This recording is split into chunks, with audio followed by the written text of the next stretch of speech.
Hello students, today we are going to learn one autobiographical poem, The Brook. Brook means small stream.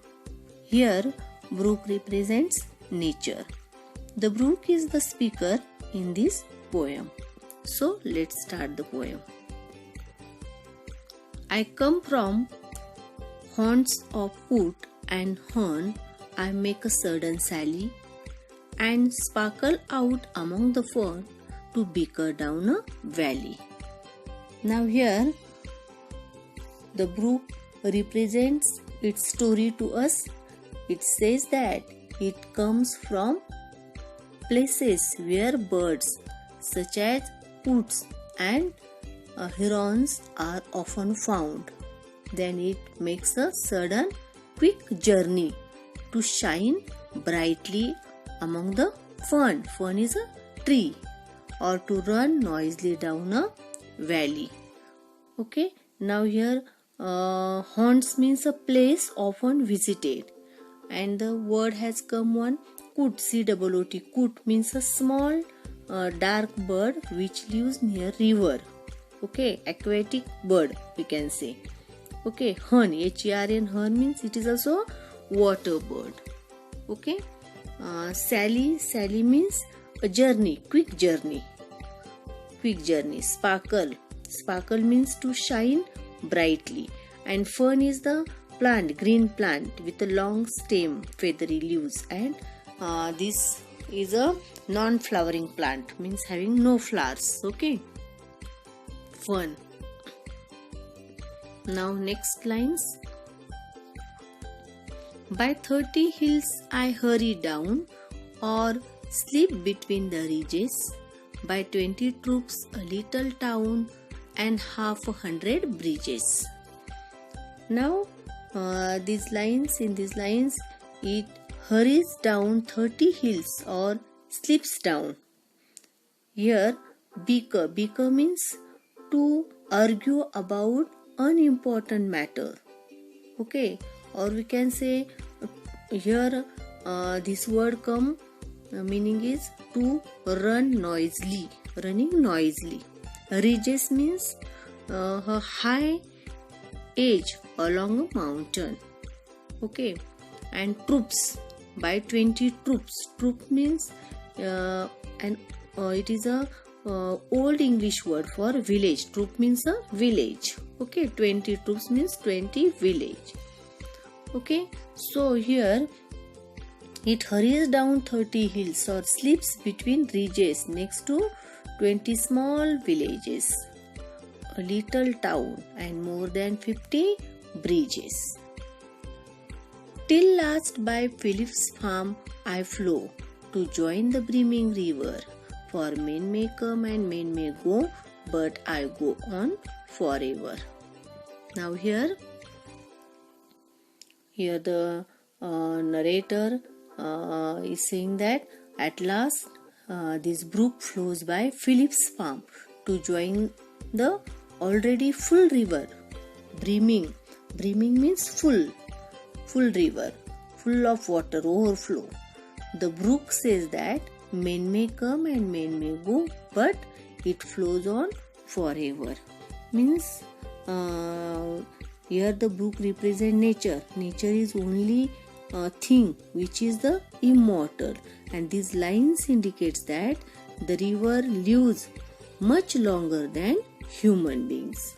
Okay, which lines? Men may come and men may go, but I go on forever. Okay.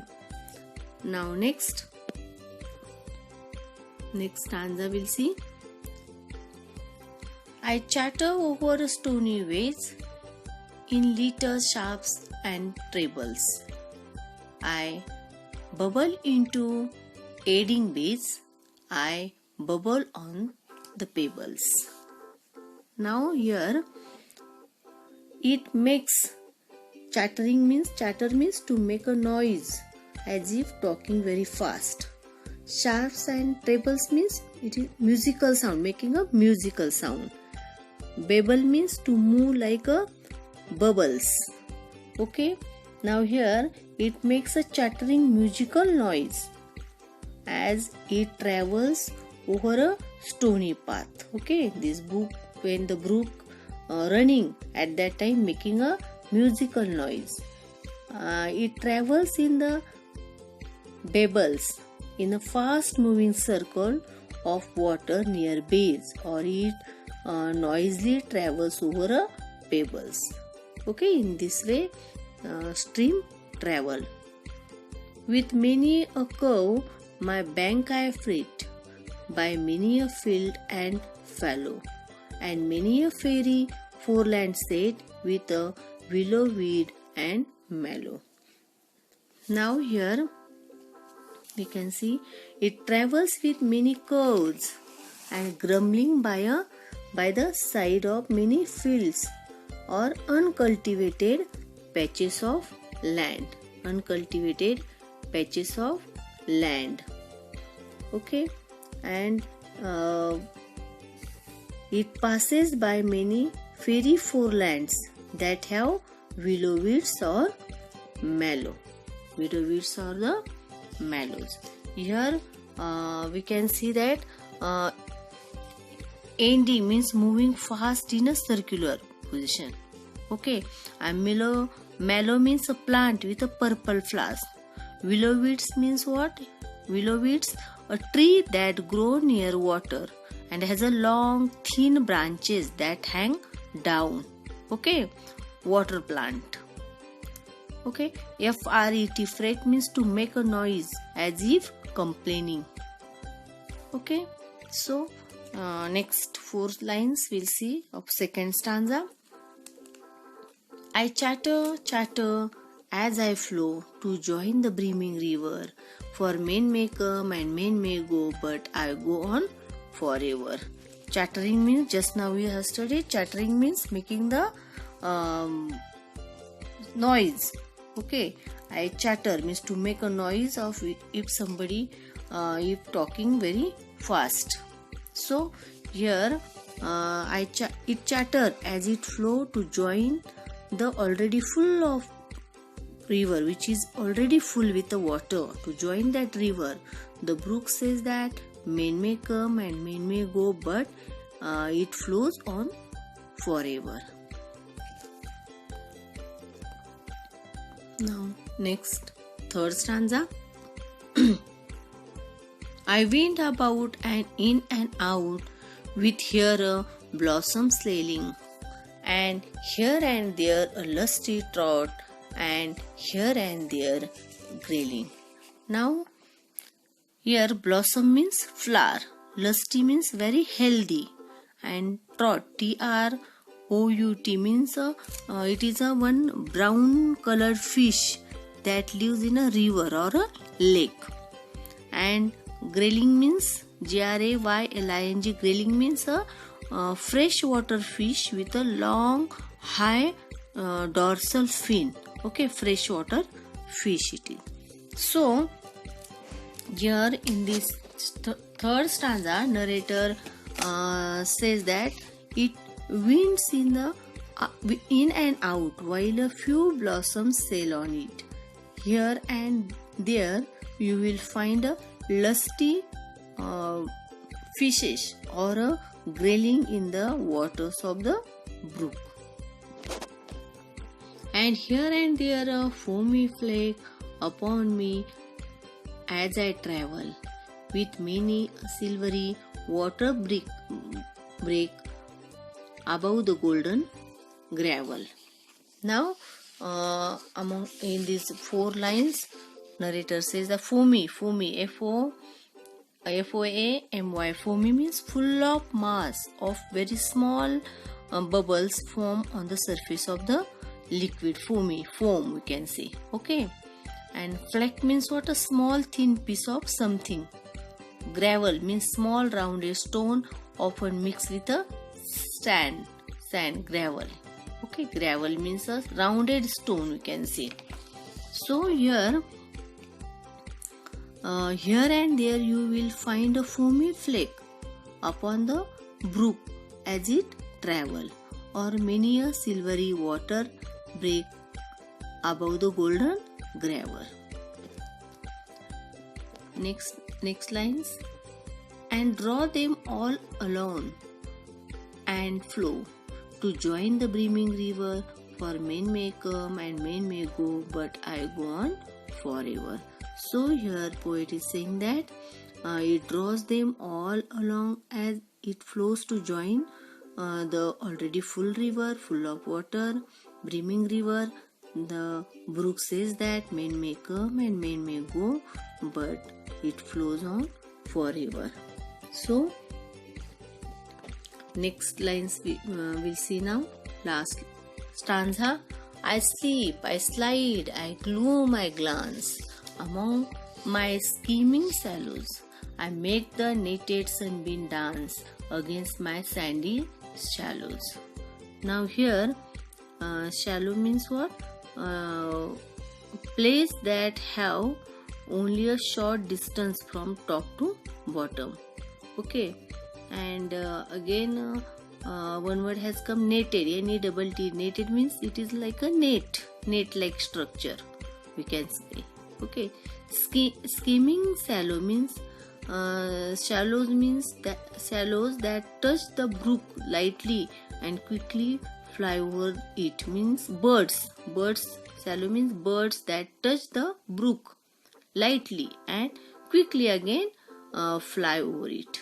Okay, now in this last stanza, first 4 lines, the brook sleeps and slides and moves in the dark places or looks about here and there as a shallow skims on its surface. It makes patterns that look like a nets as the sunbeams dance against the shallow sands below it. Okay, I murmur under the moon and stars in a bramble wilderness. I linger by my shingly bars. I loiter around my creases. Now here murmur means to make a sound as if speaking very quietly, murmuring. Okay, bramble means full of brambles, means wild bushes or thorny bushes, we can say.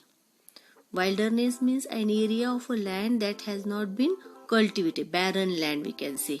Wilderness. Okay, linger means to take a long time to live or disappear. Lingering, we can say. Lingering means to take a long time.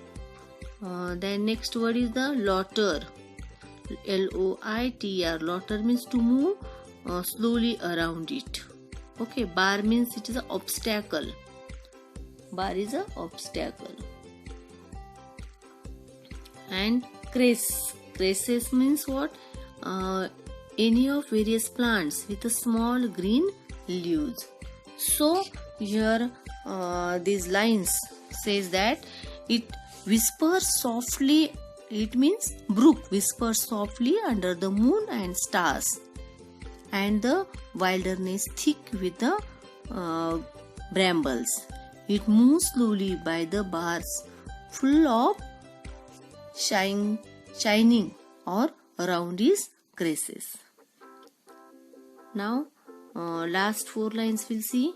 And out again I curve and flow to join the brimming river, for men may come and men may go, but I go on forever. Now then again it curves and flows to join the already full river. The brook says that men may come and men may go, but it flows on forever. So students, this is the beauty of nature. This is very beautiful nature poem, autobiographical poem. This is the beautiful poem of nature.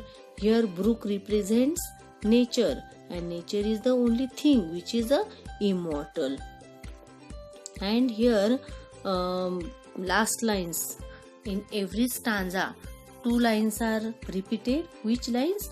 For men may come and men may go, but I go on forever. Means it means that these lines indicates that the river lives much longer than human beings.